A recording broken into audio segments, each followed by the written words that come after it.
Nancy Gupta. इस lecture में हम पढ़ेंगे chapter number 5 of history, that is print culture and modern world. इसके चैप्टर के रेफरेंस में हम डिस्कस कर चुके हैं कि क्या क्या हम चैप्टर में पढ़ने वाले हैं। हम डिस्कस कर चुके हैं चाइना में प्रिंटिंग का क्या हाल था, और इस लेक्चर का एजेंडा है जापान में जो प्रिंटिंग आई तो कैसे है। ठीक है, साथ में आज के लेक्चर में हम पढ़ेंगे जापान से यूरोप की तरफ हम जब गए प्रिंट कल्चर को लेके तो क्या सिनेरियो रहा। चलिए शुरू करते हैं जापान से बच्चों। China was the first one, इससे पहले प्री वाज चाइना। ठीक है, तो China was the first one to introduce a printing technology. भाई उन्होंने फोल्डेड अकॉर्डियन किताब बनाई या उन्होंने पेपर रब करके कुछ किया, पर उन्होंने ही they were the first one to introduce the technology. वहां से बुद्धिस्ट मिशनरीज जापान गए। कब गए? 768 टू 770 एडी, और फिर इन्होंने वहां जाके अपना ये जो प्रिंट कल्चर है ये जापान में एक्सप्लोर किया। तो जब जापान में एक्सप्लोर हुआ तो जापान ने अपनी पहली किताब को प्रिंट किया। अभी तक किताब प्रिंट नहीं हुई थी, पहली किताब प्रिंट हुई है, and it was diamond Sutra which was most important. ठीक, अब डायमंड सूत्रा में 6 शीट्स थी, टेक्स्ट शीट थी ये, मतलब इन पे लिखा हुआ था। ठीक है, कुछ लिखा हुआ था, 6 टेक्स्ट शीट्स और वुड कट इलस्ट्रेशंस थे। अब मैं आपको इलस्ट्रेशन समझाती हूँ कि क्या होता है। बच्चों देखो, अगर सपोज ये एक पेज था पहले के टाइम में जहां पर आपने कुछ लिखना है, टेक्स्ट लिखना है, तो ये जो एरिया होता था ना, कुछ जगह मुझे छोड़ दी जाती थी। जैसे कि मान लो मुझे यहाँ लिखना है, ठीक है, तो यहाँ पे डेकोरेशन रहेगी, फिर थोड़ी सी जगह यहाँ पे भी खाली छोड़ दी जाएगी, यहाँ पे कुछ और लिखा जाएगा, सोने चांदी से लिखा जाएगा, यहाँ पे खूबसूरत तरीके से कुछ एक्सप्लेनेशन दिया जाएगा या फूल पत्ती बनाया जाएगा। इस तरीके से किताबों को लिखा जाता था। तो इसमें जो इलस्ट्रेशंस गई वो वुड कट की गई, यानी कि लकड़ी की गई। अब सिर्फ इतना ही नहीं था कि किताब छपी, कपड़ों पे पेंट होना शुरू हो गया। जैसे सुंदर सुंदर सी पिक्चर्स बननी शुरू हो गई कपड़ों पे, तो टेक्सटाइल पे पिक्चर्स बनना शुरू हुआ। इतने पे नहीं रुका जापान ने जो आप ताश के पत्ते खेलते हो ना, प्लेइंग कार्ड, वो जापान लेकर आया। पेपर मनी इंट्रोड्यूस तो जर्मनी ने की थी भाई, लेकिन इन्होंने भी उसको इस्तेमाल करना शुरू किया, और वो तभी पॉसिबल था जब प्रिंटिंग टेक्नोलॉजी आ गई हो मार्केट में। उसके बाद आप देख सकते हो उस तरीके से चीप और अबंडेंट फ्रोज पब्लिकेशंस आए, यानी कि ऐसे पब्लिकेशंस आने शुरू हुए जो सस्ते हों, जिन्हें लोग अफोर्ड कर पाए और पढ़ पाए। और इसका आलम यह था कि लोगों को प्रिंटिंग यहाँ पे बहुत पसंद आने लगी। जापान में स्टूडेंट्स लोग विजुअल प्रिंटिंग देखकर बहुत मजे ले रहे थे। किताब है, अगर आप भगवत गीता देखोगे ना, आप में से कितनों ने ओ माई गॉड वाली मूवी देखी है? याद करो कि वहां पे उसने क्या कहा था, परेश रावल ने, भगवत गीता जो लिखी हुई है उसमें कोई पिक्चर्स नहीं है, सिर्फ लिखी हुई है, इसलिए बहुत बोरिंग होती है। सेम हाल यहाँ पे भी था। लेकिन अगर आप आज की किताबें देखो तो पिक्चर्स बनी होती हैं। कितने बच्चे क्लासरूम में ऐसे होते हैं, ऑनेस्टली बताना, जो टीचर क्या बोल रहा है कोई मतलब नहीं है, सुनना ही नहीं।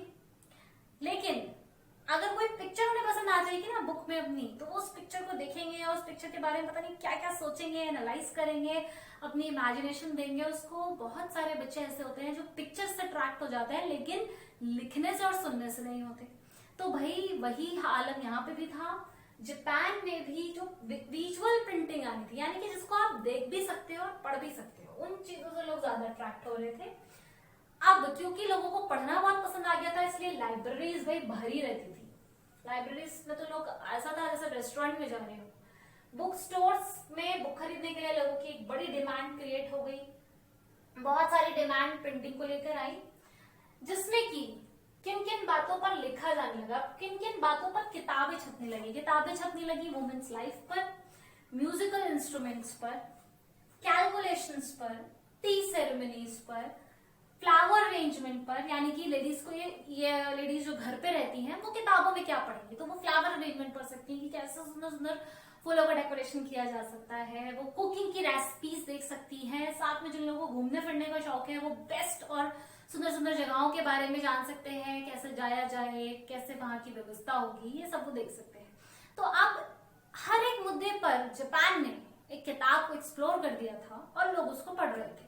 आई होप जापान में जो इतना प्रिंट का जो कल्चर था वो किस तरीके से वेलकम हुआ, कैसे फैला, इतना मुश्किल नहीं है समझने में। सबसे इंपॉर्टेंट डायमंड सूत्र याद रखना है आपको, 1 mark question for board examination. अब आगे पढ़ेंगे कि यही जापान की तरफ से यूरोप की तरफ, पूरे यूरोप की तरफ प्रिंट कल्चर कैसे स्प्रेड हुआ। Okay, now let's have our next slide here. Okay, now we will see that how from Japan print transferred to all over the Europe. तो ये previous sections में आपने पढ़ा है in the previous classes that about Silk Route, right? India was known as one of the finest producer of spices. तो वो spices जो transfer किए जा रहे थे, इम्पोर्ट एक्सपोर्ट हो रहा था उनका, और भी चीजों का, दैट इज टेक्सटाइल, तो वो सिल्क रूट के थ्रू हो रहा था। ओके, पोर्टुगीज के बारे में भी आपने सिल्क रूट से अटैच्ड बहुत सारी चीजें, कहानियां पढ़ी होंगी। तो the same route was followed from China to all over the Europe. China से अगर कोई भी चीज एक्सपोर्ट की जाती थी तो that we follow from silk route, right. तो सिल्क रूट से सिल्क और स्पाइसेस जा रहे थे to all over the Europe, that is across Europe. अगर मैं कहूँ तो टू नहीं, पूरे यूरोप में। From the same route paper now also travel. अब पेपर भी सेम रूट से, दैट इज सिल्क रूट से ट्रेवल हो रहा था, and that too in 11th century. Next, who took this paper to Europe, to entire Europe? The person was Marco Polo. Marco Polo was a person जो बहुत समय तक China में रहे थे, और इन्होंने चाइना में वहां पे जो प्रिंटिंग टेक्नोलॉजी चल रही थी उसके बारे में बहुत स्टडी किया, रिसर्च किया, and then he came to learn about कि अच्छा ये कैसे प्रिंट की जाती है। Finally he brought this technology back to all over the Europe, और उसके बाद ये वापस लाए इटली में स्पेशली, ठीक है। इटली में ये लेकर आए थे और इटली से फिर पूरे यूरोप में ट्रांसफर हो गई थी। अब कौन सी टेक्नोलॉजी सीख कर आए थे? It was wood block printing. Wood block printing technology, ये आपको अब समझने की जरूरत है कि what is wood block printing technology. It is same as you people must have seen, road side पे बहुत सारे लोग ऐसे बैठे रहते हैं, हु पुट मेहंदी, ऐसे इंक पे उसको इंजेक्ट करते हैं ब्लॉक को, उनके पास एक ब्लॉक होता है, इस पे डिजाइन बना हुआ होता है, इंक में उसको इंजेक्ट करो and then put it over to your hand, तो यहाँ पे वो एज इट इज छप जाएगी।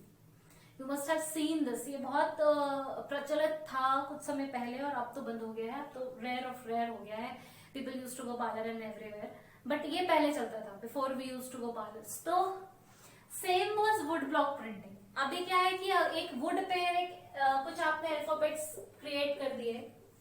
अब अगर आपको प्रिंट करना है पेपर पे, तो what will you do? You will dip. Supposingly I have to write name, ठीक है, ये वर्ड मुझे पेपर पे लिखना है, तो व्हाट आई विल डू, एक अल्फाबेट में एन का लूंगी, उसको, ये इंक है, उसको इंक में डाला, डिप किया, और फिर उसको, ये पेपर है, यहाँ पे प्रिंट कर दिया, तो छाप दिया, तो ये एन हो गया। ऐसे ही ए, फिर इंक में डिप किया ए, फिर एम चाहिए तो एम वाला अल्फाबेट डिप कर दिया, फिर ई चाहिए तो ई वाला अल्फाबेट डिप कर दिया, and this is how we print is made. समझ आया? तो इस तरीके से ये वुड ब्लॉक प्रिंटिंग टेक्नोलॉजी काम करती थी, and it was slow, definitely it was slow, क्योंकि ये मैनुअली काम कर रही है। मशीन से भी काम किया था, एक मशीन डिवाइस बना दिया था, आपकी बुक में एनसीईआरटी में डिवाइस बना हुआ है जहां पे मोल्ड्स का इस्तेमाल किया जा रहा है। वुड ब्लॉक पूरा बना हुआ है, और उसमें मोल्ड बना हुआ है कि कैसे वो डिप करेगा अल्फाबेट को और छापता जाएगा, डिप करेगा छापता जाएगा, डिप। तो वो एक टेक्नोलॉजी है, तरकीब है कि कौन सा अल्फाबेट डिप करना है, ठीक है। तो वो लेकर आए। उसके बाद एक नई चीज यहाँ पर शुरू हुई all over the Europe, and that was expensive hand written editions, luxurious editions, मतलब ऐसे एडिशंस जो देखने में बहुत खूबसूरत थे। प्रीवियस वीडियो में मैंने डिस्क्राइब किया था इलस्ट्रेशन समझाते वक्त कि बहुत सारी किताबें अलग पैटर्न पर छापी जा रही थी, जैसे कि some of the few of the books were having, जिनके बॉर्डर्स डेकोरेटेड थे with gold and silver ornaments, ठीक है, या कोई और एक्सपेंसिव चीजें उससे डेकोरेट किए जाते थे। हैंड रिटन, बहुत खूबसूरत, best of the best hand writing से लिखा जाता था, और किस चीज पर लिखा जाता था ये भी मैटर करता है। तो अगर महंगा है, रॉयल फैमिली में किताबें जा रही हैं, तो वो वेलम पे छापी जाएंगी, which was one of the most expensive thing जिसपे प्रिंट किया जा रहा था। वेलम था एनिमल स्किन, एनिमल स्किन का एक पार्चमेंट वेलम कहा जाता था। तो ये बहुत, ये 1 मार्क क्वेश्चन है again for your board examination, very important, most important I should say. 1 mark question on vellum, what do you understand by vellum? So it is a parchment of animal skin जो expensive और royal families के printing के लिए use किया जाता था। Fine, तो ये कहाँ देते थे? एरिस्टोक्रेसी को अगर पढ़ना है कोई किताब तो वो वेलम पढ़ेंगे, रिच मोनास्ट्रिक को अगर पढ़ना है तो वो वेलम पढ़ेंगे। नाउ विद दिस धीरे धीरे vellum, wood block block printing ये पूरे यूरोप में फैलती जा रही थी, और उनके फैलने के साथ ही डिमांड बढ़ रही थी किताबों की। तो लोग क्या कर रहे थे, people have started installing the book fairs, किताबों का फेयर लगने लगा, मेला लगने लगा। और साथ में बहुत एक बढ़िया काम हुआ, और वो हुआ एम्प्लॉयमेंट मिला स्क्राइबर्स को और कैलीग्राफर्स को, क्योंकि अभी भी हाथ से ही लिखा जा रहा है वेलम पर। तो कैलीग्राफी मतलब जो बहुत ब्यूटीफुल हैंड राइटिंग लिखते हो, लोगों की एम्प्लॉयमेंट अपॉर्चुनिटीज खुल गई। स्क्राइबर्स यानी कि जो छाप रहे हैं, जो गोद रहे हैं, लिख रहे हैं, उन लोगों की बहुत ज्यादा डिमांड बढ़ गई। और डिमांड बढ़ने की बात ये थी बच्चों की, एक बुक सेलर जो आदमी अगर आदमी बुक बेचने की इच्छा रख रहा है, इन्वेस्ट कर रहा है, तो वो 50 स्क्राइबर्स को हायर कर रहा था, और इसको बुक सेलर्स बहुत बढ़ गए थे। तो सोचो एम्प्लॉयमेंट कितना बढ़ गया था।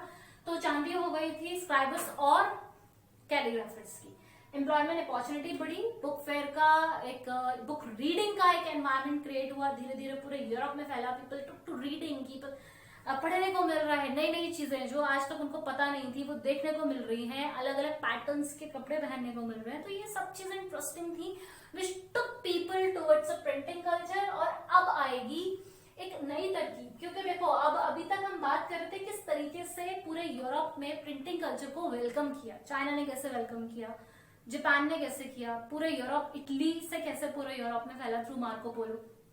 अब पढ़ेंगे कि फिर धीरे धीरे इनमें एडवांसमेंट कैसा है। डेफिनेट है, ये बात तो आपको समझ में आ रही होगी कि भाई हम हाथ से लिख रहे हैं, if something is written from hand तो it will be slow. Demand बढ़ती जा रही है लेकिन काम नहीं बढ़ रहा है। डिमांड तो पूरे यूरोप की तरफ से आ रही है, लेकिन जो लिख रहे हैं जो लोग, वो अपनी ही स्पीड से लिख रहे हैं।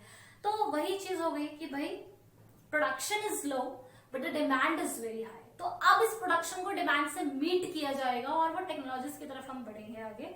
सो लेट्स सी ना नेक्स्ट स्लाइड की कैसे मीट किया जाता था।